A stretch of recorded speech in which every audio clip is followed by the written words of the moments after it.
3.3 Operación del transistor. Ahora se describirá la operación básica del transistor empleando el transistor PNP de la figura 3.2a. La operación del transistor NPN es exactamente la misma que si se intercambian los papeles desempeñados por el electrón y el hueco. En la figura 3.3 se dibujó de nuevo el transistor PNP sin la polarización de base colector.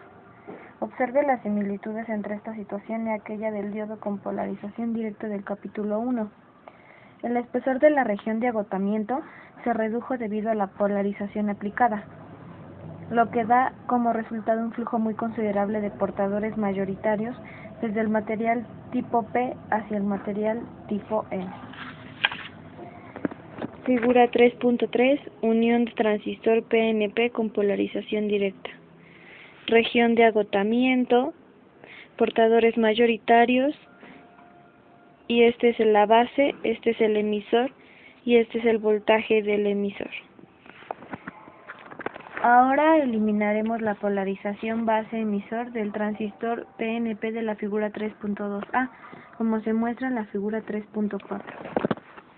Figura 3.4 Unión en polarización inversa para un transistor PNP. Considere las similitudes entre esta situación y la del diodo con polarización inversa de la sección 1.6. Recuerde que el flujo de los portadores mayoritarios es cero, con lo que se ocasiona solamente un flujo de portadores minoritarios, como se indica en la figura 3.4. En resumen, una unión PN de un transistor se encuentra en polarización inversa, mientras que la otra se encuentra en polarización directa. En la figura 3.5, ambos potenciales de polarización se aplicaron sobre un transistor PNP con el flujo de portadores mayoritarios y minoritarios del resultante indicado. Observa en la figura 3.5 los espesores de las regiones de agotamiento que indican claramente cuál unión se encuentra en polarización directa y cuál en polarización inversa. Portadores mayoritarios, portadores minoritarios. La cuestión ahora es si estos portadores contribuirán de forma recta hacia el material tipo N. La cuestión ahora es si estos portadores contribuirán de forma directa con la corriente de base o si pasarán directamente hacia el material tipo P. Debido a que el material de tipo N del centro es muy delgado y tiene baja conductividad, un número muy pequeño de estos portadores tomará esta trayectoria de alta resistencia hacia la terminal de la base. La magnitud de la corriente de base típicamente se encuentra en el orden de los microamperes, comparado con los miliamperes para las corrientes del emisor y del colector. La mayor cantidad de estos portadores mayoritarios se difundirá a través de la unión en polarización inversa, hacia el material tipo P conectado a la terminal del colector, como se indica en la figura 3.5.